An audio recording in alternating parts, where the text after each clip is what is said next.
In the name of God, we want to continue our discussion about the dichotomy of social, internal and external linguistic. These are another dichotomies of socials. A somewhat neglected Saussurean distinction, which is however of particular importance for understanding some crucial differences between the Prague and Copenhagen schools, is the difference between internal and external linguistics. These terms refer to different approaches that have their own methodologies. Okay, these two terms are different approaches which they have their own special methodologies. External linguistics is concerned with details about a language without taking into account its internal system. It is in French, and we don't want to read it in French. We want to read its English equivalent. Therefore, what we mean by external linguistics? By external linguistics, we mean in external linguistics, we collect the details about the language without taking into account its internal system. This is the definition of external linguistics, which its name denotes. In external linguistics, we are dealing with the details without taking into account its internal system. But what about the internal linguistics? On the other hand, it is concerned with the study of the system proper. It means that lang, and only with the system. Okay, here as their names denote, in external linguistics we are dealing with the matters without taking into account the internal system. But vice versa, in internal linguistics we are dealing with the study of a system or lang, and only with the system of, for example, language, not more. Both internal and external linguistics are important to Saussure. Dear students, you should know this point, that another dichotomy of Saussure are internal and external linguistics. You should know their definition, external and internal, which we define them here. And you should know that both of these terms, internal and external, both of them are important to Saussure. It would be incorrect to think that ultimately attempted to reduce linguistics to a purely internally defined science, as some interpreters of the CLG would claim, CLG, the book of Saussure. Although it is true that Saussure, in contrast to most of his contemporaries, emphasized that every historical language has its own autonomous system. Okay. Dear student, as you know, in the previous session we told you that one of the dichotomies of Saussure was synchronic studies in contrast to the diachronic, which some followers of Saussure and some contemporaries told that Saussure is concerned with just the synchronic study, but here we can say that it is not true, that because Saussure considered the historical language and the diachronic studies too. Okay, here you should know the definition. You should know these two terms. You should know the definition of these two terms, and when you want to summarize this paragraph, it is not to mention the details. Just these two dichotomies, just their definition, and you should know that Saussure emphasized and stressed on both of them. Dear student, we don't want you to write all of the details. All of the details are not important, and they just give you, for example, and they are just the introduction for our matter. Structurally, circle and movement. Okay, we want to be familiar with the structural circles and their movement. The essence of linguistic structuralism, which followed the publication of CLG, the Saussure book, is intimately connected to the formation of a number of linguistic circles and movement from the 1920s onward. Okay, here after the publishing in this book, we have some schools and some movements from the 1920s onward. The most notable of these were the Prague Circle. Dear student, you should know that these schools, these circles are formed following the Saussure book. It means that they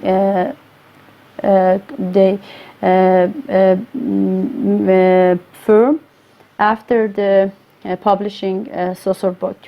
Prague circles, Copenhagen circles, Geneva School, Russian Formalist, the English schools, American Structuralism. These schools and these ideas appear after the Saussure's book. In this section, we focus on three of them in an attempt to point out the remarkable birth of the structuralist linguistics. One of these circles was the Prague Circle. You should know about the Prague. The Prague Linguistic Circle was founded in 1926 by a group of scholars which included Jakobson, Havranek, Matesius, Mokarvsky, Trubskoy, and Trnka. Okay, dear student, you should know about that Prague, that it was founded in 1926. You should know its date, and you should know that it was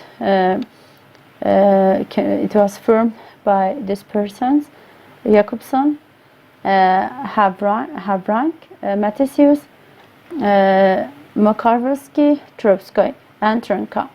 Their program was published in 1929 in the seminal Theses Présentis au Premier Congrès de Philologues Slaves, or Theses 1929. The theses were particularly important in disseminating structuralist ideas in Europe. In addition, a European program for the phonological analysis of different languages was set up. Although the Pragueans became particularly known for their seminal research in phonology, their work encompasses much more. Okay, dear student, you should know about the Prague, about the person, about the date which it formed in 1926. You should know about its person, and you should know that in the Prague school can serve with the phonology. And we have one of their important program, which was thesis. You should know this point about the Prague. They are the keyword. To some extent, thesis derive directly from the CLG. Okay, the thesis derived from the CLG, from the Saussure book. But some statements by members of the circle are a genuine contribution, and it is often overlooked that they indicate some fundamental differences between Saussure and the Prague circle. Moreover, it would be simplistic to present the members of the circle as a homogeneous group, just as it would be erroneous to identify the circle as a whole with its two best known members, Roman Jakobson and Trubskoy. Nikolai Trubskoy. Many members, for instance, were deeply influenced by work of Matesius, who was incidentally a strong advocate of synchronic language studies. Okay, as early as 1911. Dear student, you should know that the thesis, which was, you should know this program, thesis, which was directly derived from the CLG. But here we have some differences between these two programs, these two books. And here we can say that Jakobson, Trubskoy, and even Matesius, these persons are very important in this circle. You should know about their members, about their date, about their ideas. They are important and you should memorize them. The members of the Prague Circle describe themselves as both structuralists and functionalists. It is important. The members of the Prague Circle describe themselves as both structuralists and functionalists. They were both structuralists and functionalists. A structuralist because they claim that every element of a language is part of a paradigmatic structure. The sound structure of a language, its lexical structure, its intonational structure, and etc. It is important that the members of the Prague Circle describe themselves as both structuralists and functionalists. Why a structuralist? Because they claim that every element of a language is part of a paradigmatic structure. For example, sound structure of language, its lexical structure, its intonational structure, and etc. They call themselves and they consider themselves as a functionalist. Why? Because they saw each linguistic unit as existing only in as far as it serves a particular purpose which ultimately contributes to the communicative function of language. It is the reason which they call themselves as a functionalist. A phoneme, for instance, is a linguistic unit in virtue of its function of signaling a difference in meaning. Okay. For the Pragian, the specific structure of the language system as a whole is essentially due to the fact that man uses language as a means of communication. It is its French equivalent. It should be stressed that with this view aptly called a means-ends model by Jacobson. Means-ends model by Jacobson. The Prague Circle radically depart from the theory of language set out in CLG. Okay, they consider the language as a means of communication, and we call this means of communication as means-end model by Jacobson. You should know that. That means-ends model by Jacobson refer to this point that the Pragian consider the language as a means of communication. In particular, Saussure's famous schematic representation of two interlocutors shouldn't be interpreted as relating to communication, nor does it show that Saussure adhered to a communicative approach to language.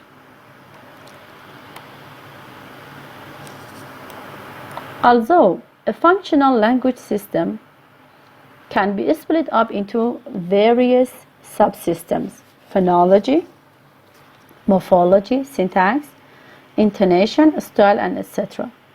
Each subsystem has its own particular structural features.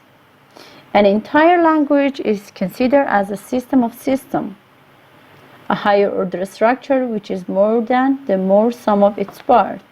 We should know that language is system and it is a system of systems because we have these subsystems. Moreover, each language system is said to have both a core of stable units and a periphery with units that may not correspond to the general tendency of the core system. You should know this point and these key terms in the Prague School or Prague Circle. A well-known example of a functional account along the lines of the Prague Circle is Mathesius' analysis of the utterance at theme and rhyme. You should know that the theme and rhyme terms are concerned with the Prague, with the Mathesius, which he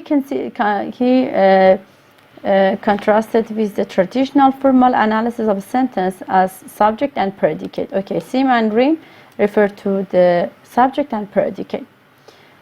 Here you can see the definition of theme and rhyme based on the Mathesius. The theme is the basis of a statement and already known from the context.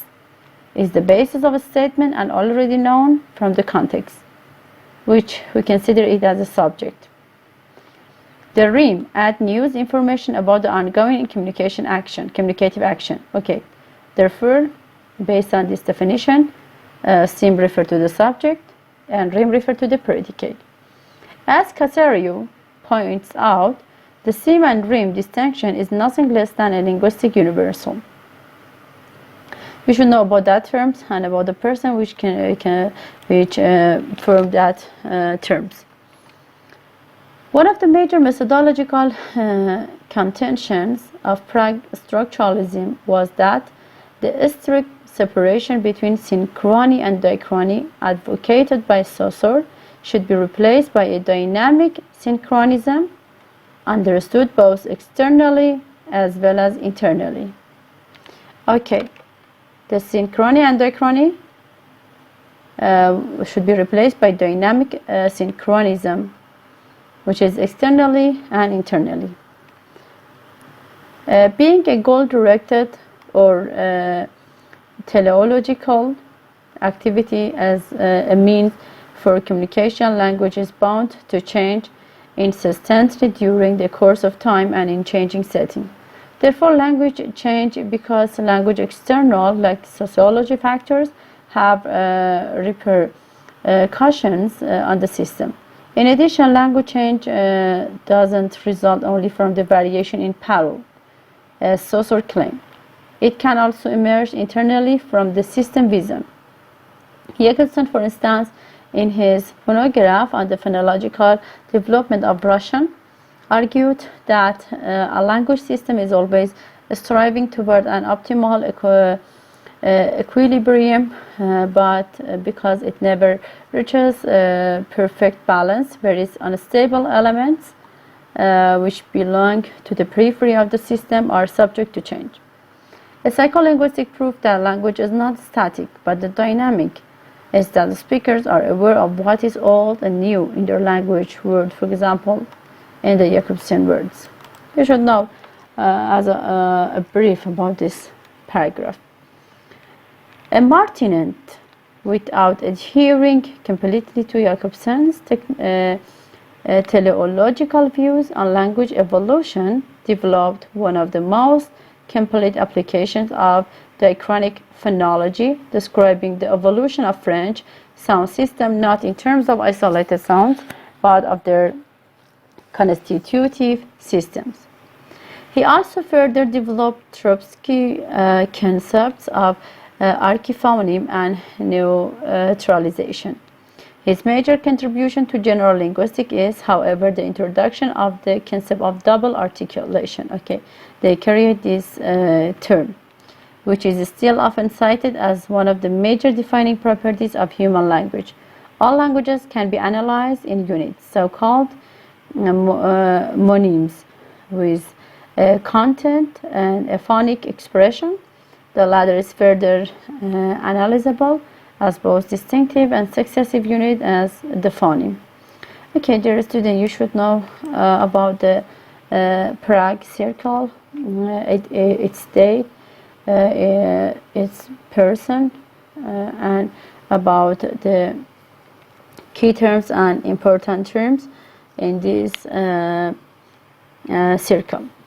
Another circle which formed following the structuralism was Copenhagen Circle. In 1931, you should know the dates, a group of Danish linguists like Yilmaz, Brundtland, Holt, Diderichs, Sorensen founded the Copenhagen Linguistic Circle. Also inspired by the Prague initiative, the Copenhagen Circle never provided the linguistic community with a program that could stand the comparison with the thesis.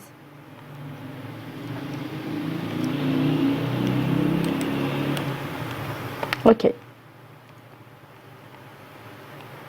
Moreover, from the outset, there were major disagreements on a number of important issues among its members, and therefore the term school doesn't apply to the Copenhagen Circle without qualification. Our views usually concentrate on the work of Yilmaz, who can rightly be considered the most prominent representative of the circle. Okay, Yilmaz is one of the important person in the Copenhagen Circle. Yelmsev conceived an entirely new theory of general linguistics, which was partly inspired by his disagreements with the praxis.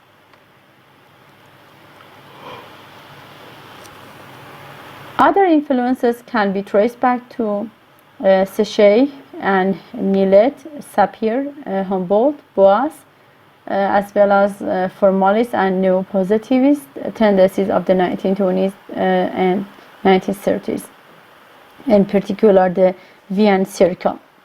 Several Scandinavian linguists, like this person, were immediately influenced by Yelmsev, but after World War II, his influence extended well beyond the north of Europe, especially to France, Barthes and Grimas, Italy, Umberto Eco, Spain, Dirac, Romanian, Casario, and the USA alone. These persons were affected by the Copenhagen Circle.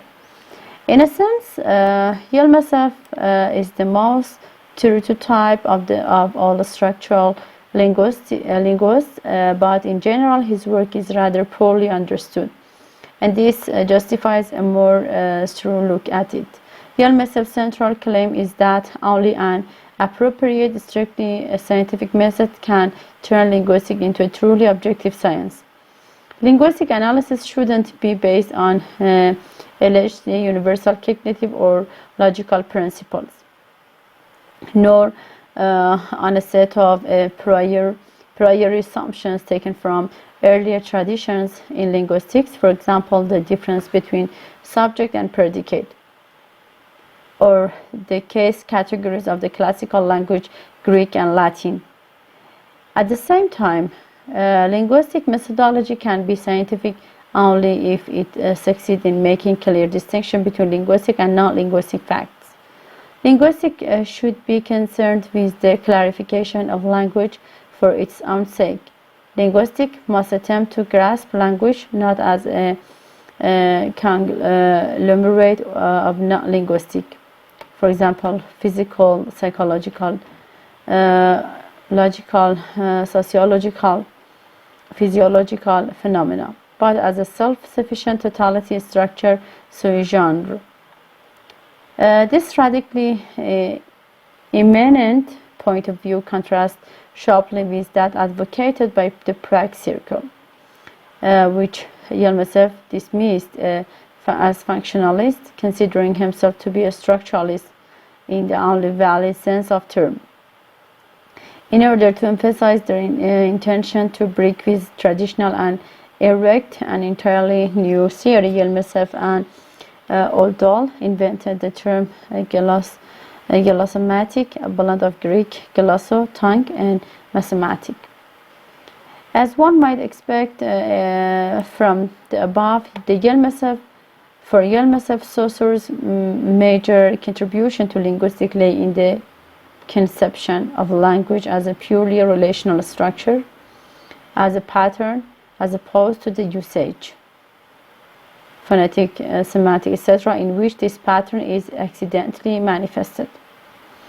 But in contrast to Saussure, Yelmsev advocated the panchronic perspective on top of the Saussurean focus on langue, thus explicitly venturing into the realm of general laws of language. However, Yelmsev's general grammar wasn't a universal grammar in the sense of, for example, Chomsky. Its aim was to elucidate what can possibly be realized in language as well as the condition under which it is realized. Essentially, glossomatic is a theory of linguistic possibilities rather than a theory of concrete languages. Okay, dear student, in this paragraph you can see the important ideas and viewpoints of the Praguean Circle.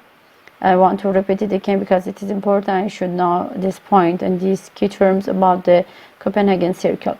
As one might expect from the above, the Yelmsev Saussure's major contribution to linguistics lay in the conception of language as a purely relational structure, as a pattern, as opposed to usage, phonetic, semantic, etc., in which this pattern is accidentally manifested.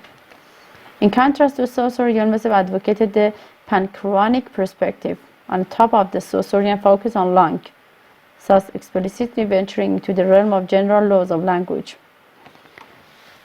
Ems of General Grammar wasn't universal grammar like Chomsky. Its aim was to elucidate what can possibly be realized in language as well as the condition under which it is realized. And essentially, Gelatomatic is a theory of linguistic possibilities rather than a theory of concrete language. Okay, you should know these terms, which is common in Copenhagen Circle. For Yilmaz, structure is a relational network. You should know the idea of Yilmaz as a representative of the Copenhagen Circle. When I want you to explain about the Copenhagen Circle, you should remember the Yilmaz viewpoints and you should mention them. For the Yilmaz, structure is a relational network of dependencies, functions, in the logico-mathematical sense of the term, also vindicated by the logicians and philosophers of the Vienna Circle. This perspective is in line with the fact that Yilmaz distinguished between language internal and language external functions in a much stricter sense than the Pragian. In this view, a function gives rise to linguistic entities, whereas the Prague linguistic, every linguistic unit, a phoneme word, has a function within the system. A phoneme called syneme by Yilmaz has to be defined as an intersection of different relations, whereas the Prague linguistic define a phoneme as a sound unit having the function of differentiating meaning. But here Yilmaz defined it as an intersection of different relations. They define and they consider the structure as a relational network. You should know this paragraph. It has the ideas of Copenhagen Circle.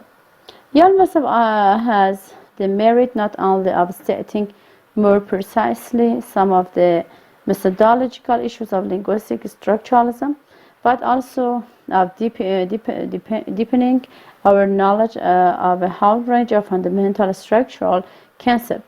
Today he is probably best known for his discussion of Saussure's concept of the linguistic sign. On the other hand, he elaborated on Saussure's definition of the sign as an entity generated between an expression and a content. It is the definition of Saussure about the sign, which is the entity generated between an expression and a content, rejecting the view that the sign points to a content outside the sign itself. For this reason, he replaced sign by a more precise sign function, denoting a relation established between two entities, expression and content. Okay, Yilmaz considers sign as a relation which exists between two entities, expression and content, and he considers it as a sign function. You should know the term of Yilmaz about the sign and about other part of language. Expression and content have to be analyzed and described separately because the ultimate element of linguistic analysis, like phonemes or syllables, are not sign bearers of meaning, but a limited set of non-sign, which Yilmaz called figures. From an internal point of view, each language is to be seen as a system of figurae to be defined relationally. Only from an external point of view, the perspective of language use is a system of meaning-bearing signs connected to the world. Whereas a number of figures is finite, the number of signs is infinite. Speakers can model their language to suit any purpose, the introduction of terms for a scientific theory, the creation of words in poetry, etc. On the other hand, Yilmaz introduces distinction between form, substance, and purport or matter. Also, he frequently referred to a famous statement in the course that language is une forme et non une substance. Note that non une substance has been added by the editor. His own discussion of this matter primarily draws on the work of Humboldt, Steinsoll, Gobelins, among others. For Yilmaz, substance comprises not only sound but also psychological concepts. From the point of view of physical science, the expression side of language is mere sound or matter. From a linguistic point of view, it is a form imposed upon matter, turning it into a rigidly structured substance. The linguist has to investigate sound as a substance, and he will find that some phonetic features are relevant while others aren't. According to Yilmaz, and this is the crucial move from phonetics to a full-fledged glossosemantic, essentially the same holds for meaning. Meaning too can be studied from different angles, for example by psychologists and linguistics alike, who are all concerned with thought in the most general sense of the term. Yet, to linguistic, it is essential to see that linguistic forms are imposed upon thought, matter resulting in content substances. What may be called ideas become ideas of language. When formed by language, leaving some elements of content irrelevant from a structural point of view, they are mere semantic variants. According to Yilmaz, however, semantic, the study of the content substance, and phonetic, the study of the expression substance, are the object of a meta-semiology that is not a part of a linguistic proper, which is restricted to the study of the content, form and expression form of a given language. For Yilmaz, form is independent from the substance. For Yilmaz, form is independent from substance, the relation between them being entirely arbitrary and conventional. It is important, dear students should know that for Yilmaz, form is independent from substance, and the relation between them being entirely arbitrary and conventional. Whereas for Saussure, the relation between significant and signified, Saussure define form and substance as signifier and signified, and use another term for these two terms. Saussure consider the relation between significant and signify as arbitrary. For Yilmaz, it is the relation between form and substance. Arbitrariness applies to how a particular historical language, a form, divides to a continuum of sound and thought, purport or matter, into different substances. This aspect of the theory of glossosemantics has been a matter of controversy in the literature, but it should be kept in mind that nowhere does Yilmaz state that substance is not part of linguistics. Even if substance can only be grasped from the point of view of linguistic form, substance is, after all, linguistically firm purport. The thrust of his argument is that some parts of substance are functional while others are not. Moreover, Yilmaz didn't hold the view that linguistic forms can exist without being realized in purport or matter. As a matter of fact, he showed that the relation between a substance, for instance, a series of sounds, but also a gesture in sign language, and a particular linguistic form is arbitrary and conventional.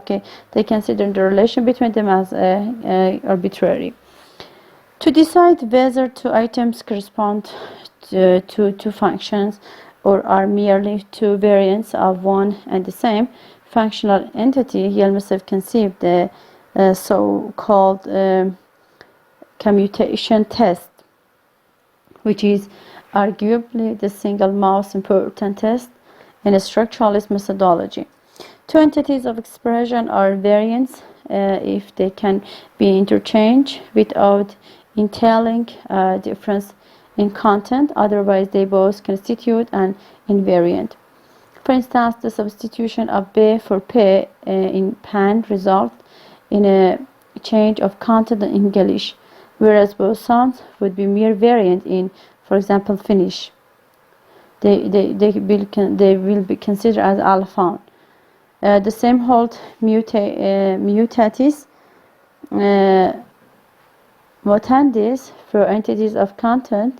There are two different content invariants of substituting one for the other entails a change in expression. For example, the commutation of he, which is male, for she, which is female, results in a different expression in a part of English lexicon. Compare, for instance, Ram and Ev. Finally, Yilmazov is also to be credited with an important clarification of the Saussurean concept of line. Line, he argues, actually covers purely relational positions, schemas, an array of variation licensed by the language system, as well as linguistic habits, which is usage. The intermediate level of norm or a language system is crucial. It is the result of an abstraction of particular language users within a speech community. And here we can see the French equivalent for which is c'est aller ce qui peut être observé par une méthode objective. Okay, they can see it as an abstract entities. Okay, dear students, I think this session is enough until the American structuralism, but I want to review the important matter of this session. Dear student, you can summarize this session in just 2 pages or 1, not more. You can see your title in this session. For example, we told you about the 2 others.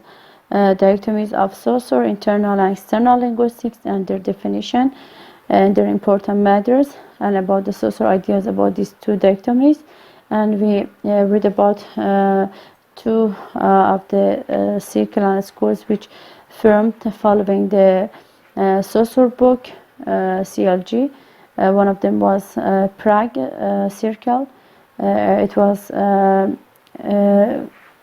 founded in 1920, I think, and after that we have they have the special person in the Prague school, which we were concerned with the Trubetskoy, and Matthesius, and other persons. They publish a program with which its name was CESIS, and they were concerned with the phonology and other ideas of these Prague schools.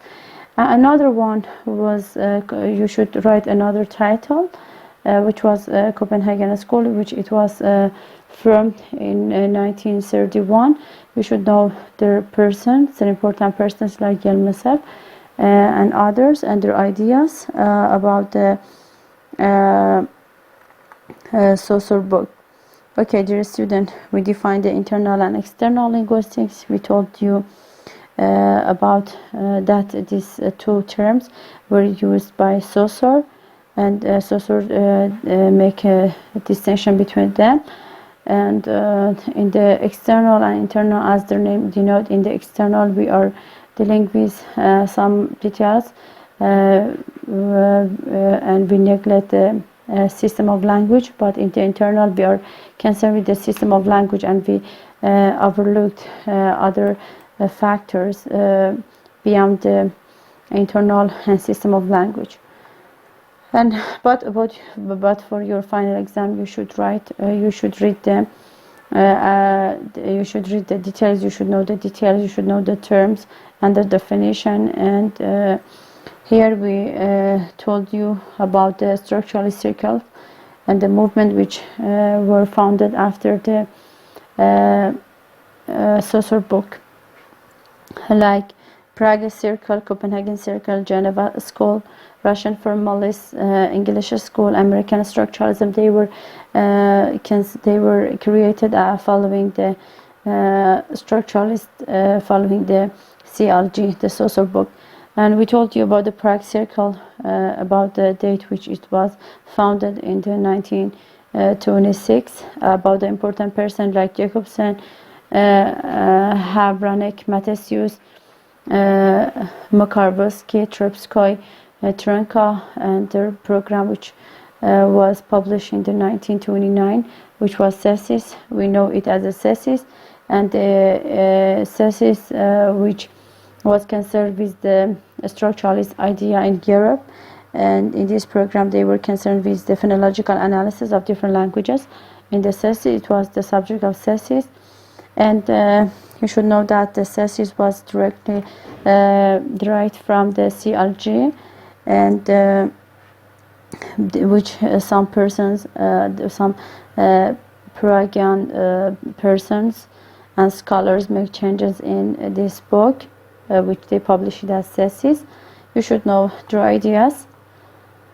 And about means ends model, which it referred to the Praguean, which they consider that language as a means of communication. It comes from the Jacobsen. And another matter which we stress on them, and about the Matesius and the key terms of Matesius, sim and rim, which sim is the traditional form subject, which its traditional name is subject, and rim, which is traditional name is predicate, and he defined them in this way.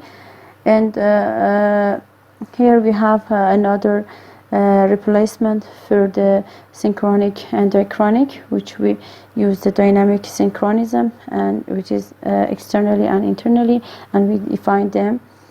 And about the Jacobsen ideas, another school was the Copenhagen Circle, which it was founded in 1931.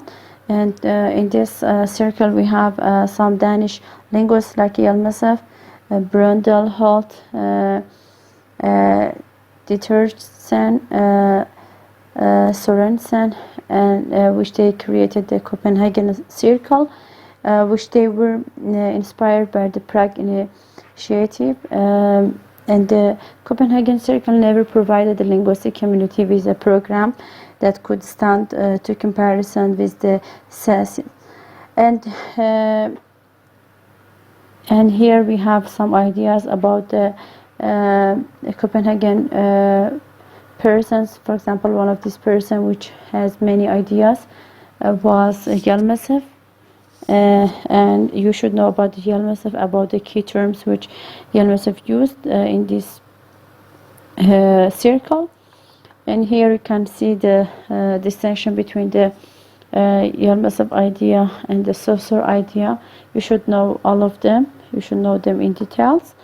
Okay, here you can see that the differences between the Saussure ideas and Hjelmslev, and about the terms which Hjelmslev used. For example, he introduced the distinction between form, substance, and matter. You should know them, and you should be able to differentiate between them. Okay, dear student, all of these key terms are important. For example, here refer to this point that Hjelmslev considered the language as a relational system, and he believed that there is a arbitrary and conventional relation between the form and substance, which Saussure used another term to refer to form and substance, signifier and signified. And Saussure, like Hjelmslev, believed that the relation between them is arbitrary. the relation which exists between signifier and signified, which is signification in so-so terms, and the relation which exists between the substance and form, which is arbitrary in the Yelmazov term. Okay, dear student, you should know about the matter which we told you, and here we have another ideas from the Yelmazov. You should know all of them. Please look at this video many times to learn these ideas and ask me your questions through the WhatsApp group. For your summarization, it is not necessary to write all of the details, just write their titles and their important key terms, but for your final exam you should know the details. In the name of God.